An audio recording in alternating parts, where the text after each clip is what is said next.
Hello dears, welcome back. ഇപ്പോൾ thumbnail കണ്ട പോലെ തന്നെ ഏറ്റവും ലേറ്റ് ആയിട്ടുള്ള ഞങ്ങളുടെ ഒരു ഓണം സെലിബ്രേഷൻ വീഡിയോ ആണത്.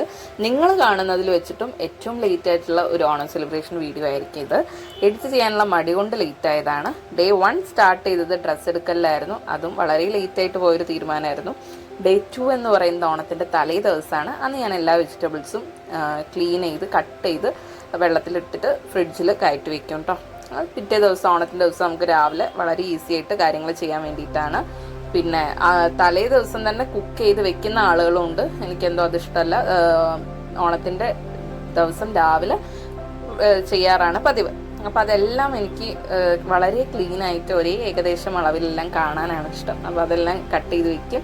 അതിനുശേഷം പൂവിൻ്റെതിലേക്ക് കിടക്കും. അത് അരിഞ്ഞ് മെല്ലെ ഒരു 12 മണിക്ക് ശേഷമൊക്കെ അത് ഇട്ട് തുടങ്ങും. അത് മോള് ചെറുതാവുന്ന ടൈമിൽ ഉറങ്ങാറില്ലല്ലോ. അപ്പോൾ ആ ഒരു ടൈമിൽ ചെയ്തു പോകുന്നതായിരുന്നു. അപ്പോൾ പിന്നെ അത് വളരെ ഈസി ആയിട്ട് തോന്നിയ കാര്യം, പിറ്റേ ദിവസം ഓണത്തിൻ്റെ ദിവസം രാവിലെ നമുക്ക് ഒരുപാട് ടൈം സേവ് ചെയ്യാൻ പറ്റും. അന്ന് രാവിലെ വളരെ ജോലി കുറവായിരിക്കും. അപ്പോൾ അന്ന് പിറ്റേ ദിവസം ഓണായി അന്ന് നമ്മൾ അമ്പലത്തിൽ പോകും, കുറച്ച് ഫോട്ടോസൊക്കെ എടുക്കും. അത് കഴിഞ്ഞ് വന്നിട്ടാണ് പിന്നെ പുറത്തും നമ്മൾ പൂവിടുമല്ലോ.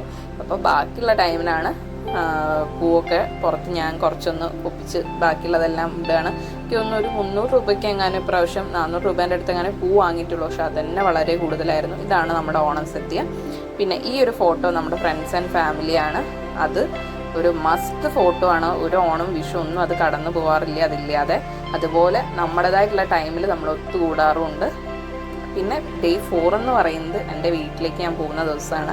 അന്ന് എൻ്റെ അനിയൻ ഉണ്ടായിരുന്നു വീട്ടിൽ. അവനിവിടെ ഉണ്ടാവാറില്ല, ബാംഗ്ലൂരാണ് വർക്ക് ചെയ്യുന്നത്. അപ്പോൾ അവൻ്റെ കൂടെ ഫോട്ടോസൊക്കെ എടുത്ത് പിന്നെ ഈവനിങ് ഞാനും കണ്ണാണ്ടും മോളും കൂടെ പുറത്തേക്കൊന്ന് ഇറങ്ങിയതാണ്. ബീച്ചിലേക്ക് പോകും. അതും ഇതുപോലെ ഒഴിച്ചുവിടാൻ പറ്റാതെ ഒരു സിസ്റ്റമാറ്റിക് ആയിട്ട് പോകുന്നതെന്ന് പറയുന്ന പോലെ തന്നെ ഒരു ഓണം വിഷുവിന് നടക്കുന്ന ഒരു കാര്യമാണ്.